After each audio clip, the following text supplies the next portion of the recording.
আমি আপনার 3টি প্রশ্নের উত্তর দেব। দেখা যাক আজকে আপনি ইসলাম গ্রহণ করেন কিনা।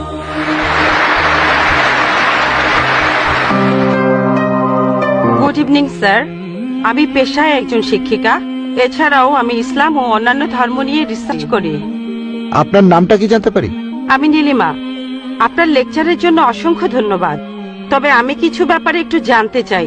যেমন আপনি ভবিষ্যৎ পুরাণের কথা বললেন, 3য় খণ্ডের 3য় অধ্যায় 5 থেকে 8 নম্বর শ্লোক।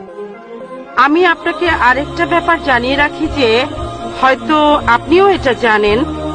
ধরেন ঈশ্বর যে নবীকে পৃথিবীতে পাঠান, সেই নবী তার উদ্দেশ্যে বলা ভবিষ্যৎবাণীগুলো পূরণ করবেন।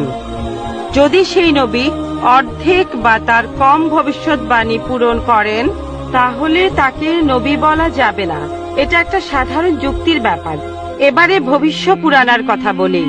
আপনি সেই ম্লেচ্ছ নেতার কথা বললেন আর বললেন তিনি নবী মোহাম্মদ ছাড়া আর কেউ নন। আচ্ছা, আমি আপনার কথার প্রথম অংশটা মেনে নিচ্ছি, কিন্তু পরের অংশটা আপনি ব্যাখ্যা করে বলেননি। এখন আপনাকে বলি, ম্লেচ্ছ একটা সংস্কৃত শব্দ, আর সংস্কৃত ডিকশনারি অনুযায়ী ম্লেচ্ছ শব্দটার অর্থ অনার্য অথবা পাপী অথবা খারাপ লোক। ম্লেচ্ছ শব্দটার এই 3টা অর্থ হয়। তাহলে কি বলা যায় মোহাম্মদ ছিল পাপী অথবা খারাপ লোক? আরেকটা ব্যাপার হলো, এই ভবিষ্যৎবাণীর দ্বিতীয় শর্তটা, সেটা হলো তিনি একটা মরুস্থলে জন্মাবেন।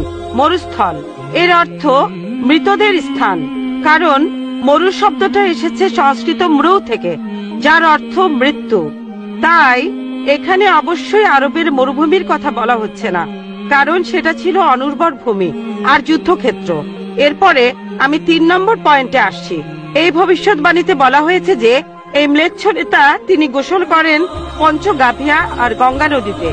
আর এটা আমরা সবাই জানি যে গঙ্গা নদী, এই নদীটা আরবে নয়, গঙ্গা নদী রয়েছে ইন্ডিয়ায়। এটা পৃথিবীর সবাই জানে। এবার পঞ্চগাভিয়ায় গোসল করা সম্পর্কে বলি। পঞ্চগাভিয়া মানে গরু থেকে উৎপন্ন 5টা উপাদান। এই উপাদানগুলো হলো দুধ, দই, ঘি, প্রস্রাব, গোবর। এখন ভবিষ্যৎবাণীটাকে সত্যি হতে গেলে এই কথাটাও তাহলে সত্যি হতে হবে। আপনি কি আমাকে পবিত্র কোরআনের এমন কোন আয়াত দেখাতে পারেন যেখানে বলা আছে যে মোহাম্মদ গোসল করেছিল গঙ্গার জলে বা সেই 5টা উপাদান দিয়ে, অর্থাৎ দুধ, দই, ঘি, প্রস্রাব আর গোবর? তাহলে আজকে ইসলাম গ্রহণ করব। Thank you sir. বোন, আপনি ঠিক বলেছেন।